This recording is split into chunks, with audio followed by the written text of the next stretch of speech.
Acabamos de recibir un extenso informe de actores del Poder Ejecutivo. Estuvo presente el ministro de Economía y el subsecretario y parte de su equipo, el equipo de Economía y Finanzas, además del director de OPP, el secretario de Presidencia de la República y el prosecretario de la Presidencia de la República.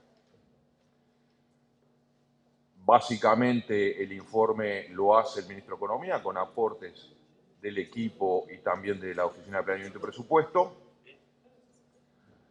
Como teníamos adelantos, la rendición de cuentas que se presentará como proyecto de ley al Parlamento antes del 30 de junio, tiene la previsión por un año. Esto tiene una explicación inicial que me parece relevante, que es dada la coyuntura económica, esto es, la no certeza del panorama inmediato, porque está cambiando, sobre todo por factores exógenos. La inestabilidad política en Brasil es relevante, pero también la expectativa del crecimiento de la economía en el Uruguay justifica una proyección, una rendición de cuentas y, en definitiva, un presupuesto, por decirlo de alguna manera, con vistas a un año para ver cómo evoluciona la situación. En realidad, entiendo que esta proyección a un año es una buena noticia. Esto es la expectativa de mejoramiento de la situación económica en el país. La realidad del mejoramiento de la situación económica del país es entre otros factores, el que justifica que la rendición de cuentas se haga a un año y no como estaba originalmente previsto en el presupuesto 2015 hasta el final del periodo. Esto lo quiero destacar porque hay una revisión al alza del crecimiento de la economía. Creo que eso se refleja en algunos factores que ustedes pueden estar considerando hoy. Ayer Uruguay colocó deuda, bonos, en pesos, o sea, moneda no indexada y no moneda extranjera, sino moneda nacional, con una tasa de interés muy razonable, un poquito por debajo del 10%, pero por el orden de 1.250 millones de dólares, y donde la oferta superó en 4 veces y media la expectativa, la cantidad de bonos disponibles, ¿no? Esto está, para traducirlo en términos más cotidianos, esto explica una gran confianza de los inversores financieros, en la estabilidad de la economía uruguaya, en la proyección de la inflación que viene bajando, que está sobre el rango meta, que se piensa que se va a mantener en estos bajos niveles, y además con un crecimiento moderado, pero un crecimiento mayor al esperado de la economía. En este panorama, y además en la expectativa de inversiones que pueden ser muy relevantes para el crecimiento del producto y para el desarrollo económico del país en general, sumado además a una situación en particular del dólar, que parece que se mantiene, y esto no depende, obviamente no depende de la economía uruguaya, que se mantiene en una franja muy baja, justifica una proyección económica a un año. Sobre ese panorama, sobre ese contexto, desde luego que hay situaciones de preocupación que justifican la cautela. O sea, por un lado, una buena perspectiva económica, de desarrollo económico y estabilidad económica, pero por otro lado, no aventurarse y ser cautos en las proyecciones. Sin duda, el tema fiscal es un tema central, ¿sí? Aquí hay una preocupación seria, y hay un factor económico que se está mirando muy de cerca, que es la evolución del empleo. La tasa de empleo en particular nos pone una alerta que justifica entonces las precauciones en materia presupuestaria. Sobre ese panorama, los lineamientos para la rendición de cuentas que nos presenta el Poder Ejecutivo a la fuerza política, que insisto, inicia el proceso, en realidad lo continúa. Ustedes recordarán que el 6 de marzo el Frente Amplio presentó al Ejecutivo y ha pedido al Presidente de la República sus aspiraciones con respecto a la rendición de cuentas de este año. Este paso es el paso inicial del proceso de discusión ahora concreto de la rendición de cuentas. Tenemos los lineamientos generales y allí aparece una priorización de la educación que nos parece bien relevante.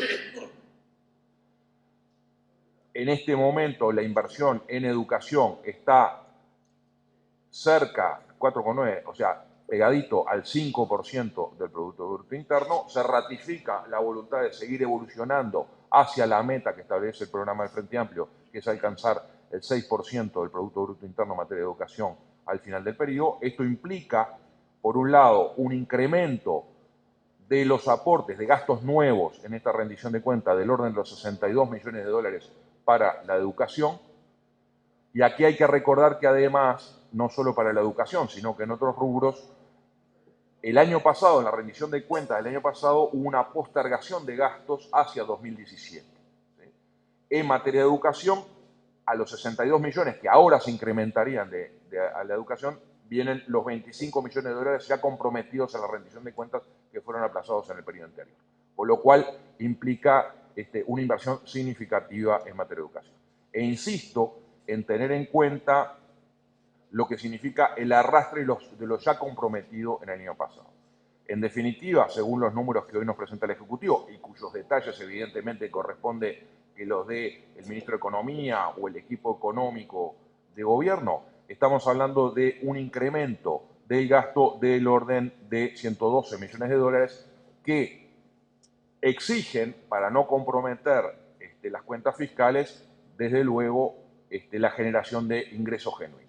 Y así se prevén dos medidas tributarias, se propone, y esto, insisto, es el inicio del proceso, dos medidas tributarias que se procura, como se comprometió, que no afecten la renta de las personas físicas y que no afecte las rentas de inversión productiva, y por lo tanto estarían gravando, permítanme repasar los apuntes, estarían gravando, por un lado, juegos de azar, ¿sí? Y por otro lado, la tasa consular, que es una tasa que se paga en materia de importaciones. O sea, se sube en algún punto un tributo que grava las importaciones. Particularmente, aquí no quiero entrar en detalles, insisto, con información general. Lo que quiero dar es información general, no gravaría bienes y no gravaría origen de Mercosur, o en todo caso cuando grava origen de Mercosur grava en menor escala que lo que grava otras tasa consular aplicada a otras importaciones. Insisto, en resumen, para no complejizar, lo que se hace es, sí se aumenta gasto, ¿sí? Sí se aumenta el gasto, pero ese gasto se prevé su financiación específica sobre dos gravámenes que no afectan ingresos, ¿sí? Ingresos de las personas, y no afectan las inversiones productivas en el capital. Ese es el esquema general. Desde luego, mucho más detalle que entiendo que lo debe dar el Ministro de Economía. En términos políticos, que creo que es lo que puede interesar más el posicionamiento, desde luego un intercambio de la presentación. En todos los casos se valoró muy positivamente la profundidad de la información, la calidad de la información y la claridad de la información que se nos daba, y se inicia entonces un proceso de diálogo que en lo inmediato continúa mañana con la misma presentación que acaba de hacer los compañeros del Poder Ejecutivo a la fuerza política en las bancadas, a pedido expreso de la fuerza política. Entendemos que es bueno compartir la información en todos los ámbitos donde trabajamos los frente amplistas, tener los elementos suficientes, y empezamos a profundizar el proceso de diálogo con vista a la rendición de cuentas.